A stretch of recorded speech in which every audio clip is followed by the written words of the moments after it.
Assam premier league 2026 12 number মেচখন অনুষ্ঠিত হয় নগাঁও ৰেঞ্জাৰ্ছ আৰু গুৱাহাটী ৰয়েলছ দল দুটাৰ মাজত। টছত জিকি প্ৰথমে বেটিং কৰাৰ সিদ্ধান্ত লয় নগাঁও ৰেঞ্জাৰ্ছ দলটোৱে। নগাঁও ৰেঞ্জাৰ্ছ দলটোৰ হৈ ইনিংছ মুকলি কৰিবলৈ অহা তেওঁলোকৰ উইকেট কিপাৰ বেটছমেন ৰোহিনন্দন পেগুৱে দুটা বলৰ সন্মুখীন হৈ কোনো ৰান নকৰাকৈ পেভিলিয়নলৈ উভতি যায়। নগাঁও ৰেঞ্জাৰ্ছ দলৰ আনগৰাকী অপেনাৰ জিতু আলিয়ে 12টা বলৰ সন্মুখীন হৈ কেৱল 18 ৰান সংগ্ৰহ কৰে আৰু তেওঁ 18 ৰান সংগ্ৰহ কৰিয়ে আউট হৈ পেভিলিয়নলৈ উভতি যায়। সুমিত কাশ্যপে 13টা বলত 20 ৰান সংগ্ৰহ কৰে আৰু আউট হয়। অভিজিত সিং সিদ্ধুৱে 15টা বলত 19 ৰান সংগ্ৰহ কৰি পেভিলিয়নমুখী হয়।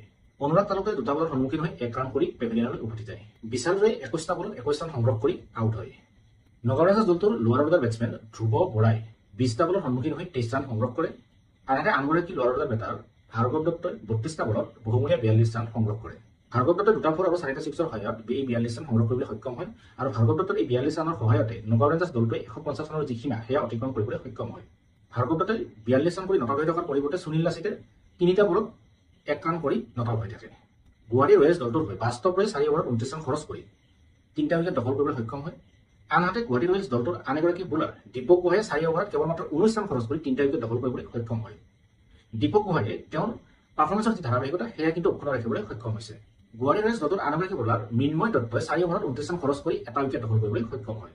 নগাঁও ৰেঞ্জাৰ্ছ দলটোৱে 20 অভাৰত 7টা উইকেট হেৰুৱাই 151 ৰান সংগ্ৰহ কৰিবলৈ সক্ষম হয়। গুৱাহাটী ৰয়েলছ দলটোৰ সন্মুখত তেওঁলোকে 152 ৰানৰ বিজয় লক্ষ্য বান্ধি দিয়ে।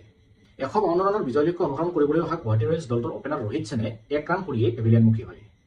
গুৱাহাটী ৰয়েলছ দলটোৰ আনগৰাকী অপেনাৰ ৰাহুল সিঙে 31টা বলত 45 ৰান কৰি আউট হয়। গুৱাহাটী ৰয়েলছ দলটোৰ আন এগৰাকী বেটাৰ ঋষভ দাসে 33টা বলৰ সন্মুখীন হৈ 60 ৰানত এক বিস্ফোৰক ইনিংছ খেলিবলৈ সক্ষম হয়।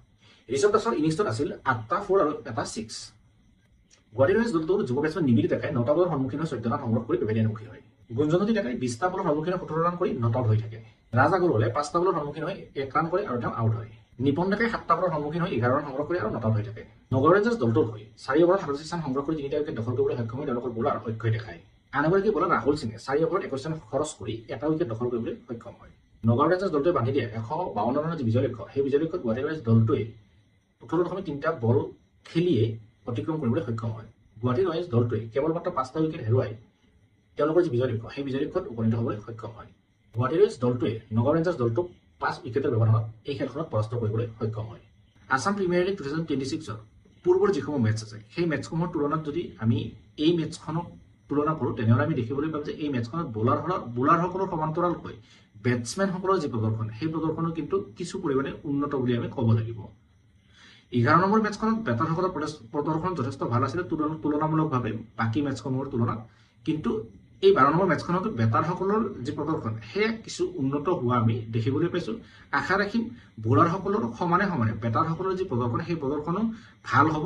আমি আশা ৰাখিম বেটাৰ বোলাৰ সকলোৰে আসাম প্ৰিমিয়াৰ লীগ 2026 আহিবলগীয়া মেটছসমূহত প্ৰদৰ্শন ভাল হ'ব। দৰ্শকসকলে ৰোমাঞ্চকৰ মেটছ চাবলৈ সুযোগ লাভ কৰিব। আসাম প্ৰিমিয়াৰ লীগ 2026 আহিবলগীয়া যিসমূহ মেটছ আছে সেই মেটছসমূহৰ আপডেটসমূহ আমি এনেদৰে আপোনালোকৰ বাবে লৈ আহিম। আপোনালোকে আমাৰ সৈতে সংযুক্ত হৈ থাকিব।